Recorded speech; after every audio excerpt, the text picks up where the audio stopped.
and welcome to our first Discovision episode since winter break and of 2025. I'm Cameron. And I'm Garrett. And here's this week's Phoenix 5. Monday the 20th marked the historic Presidential Inauguration Day, where President Donald Trump was sworn into office and is now officially the 47th President of the United States.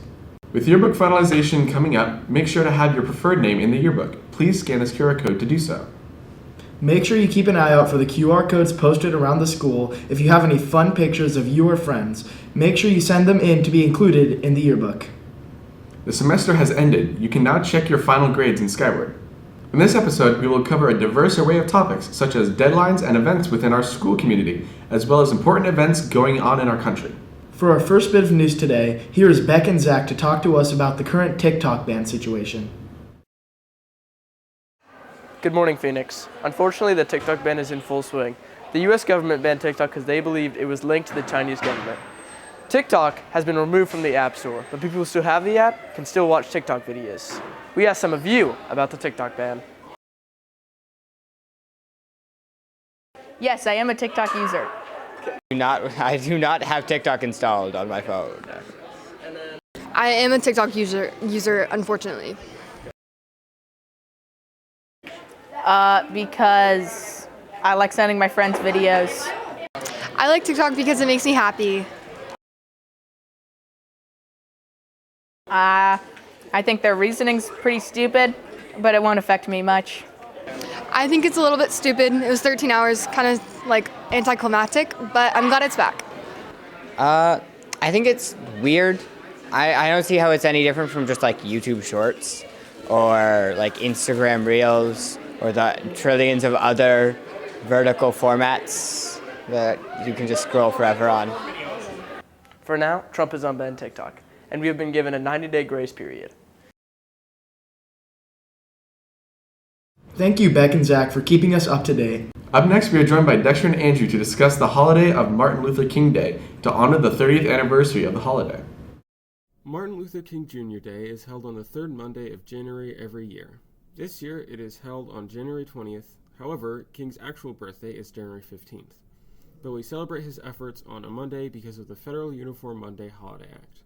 MLK Day was made a federal holiday in 1983. However, the road to making Martin Luther King Day a reality wasn't an easy one. The bill was first presented to the House of Representatives in November of 1979, but it was rejected by a margin of 5 votes. This wasn't the end, though, because in 1981 the musician Stevie Wonder released a single titled Happy Birthday, which was used to galvanize support for Martin Luther King Day. With this newfound support, the bill shot past the House and made it into the Senate, yet the battle was far from over. According to Time, North Carolina Senators Jesse Helms and John P. East led an opposition against the bill, arguing that a national holiday for a private citizen went against long-held traditions. At the time, there were only 2 people in the United States who had private holidays dedicated to them, and they were George Washington and Christopher Columbus. Helms even presented a paper alleging that King was a communist to the Senate, and handed out a 300-page supplementary packet further detailing King's alleged communist connections. This packet enraged some senators, with New York Senator Daniel Patrick Moynihan decrying it as a packet of filth and stomping on it. Nevertheless, Martin Luther King Day was passed, and President Ronald Reagan signed the holiday into law. It was first celebrated on the 20th of January 1986. Not every state agreed to recognize the holiday, though, and it took until the year 2000 for every state to celebrate, with South Carolina being the last. Martin Luther King Jr. Day is a day of service. It encourages us to remember that our community is one of the most important parts of our lives, and we must do our part to better it. In closing, we implore you to try to leave the world a better place than you found it. The sophomore catapult projects were just now finalized, so here we have Brady and Colson to give us more information.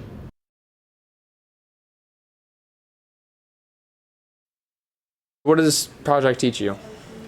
I'd say it taught me in math how to kind of predict on a parabola where something will go. And then in science, it taught me physics can be not very consistent, but like sometimes it could be really easy. Like you just have to follow like just a string of like equations, and then the next thing it's like you have no idea what you're doing. It could be What was really your hard. project about? Well, what we're doing is building a ballista out of wood and other materials, and it has to be able to go certain angles and powers so that it can go between 6 meters and 12 meters. And then you have to build a user manual to kind of tell other people how to operate it. That's all we have for today's episode of Discovision. As always, here's our feedback form QR code, and make sure you let us know you support us by liking this episode and subscribing to our channel. Goodbye, Phoenix, and have a good day. Thanks for watching!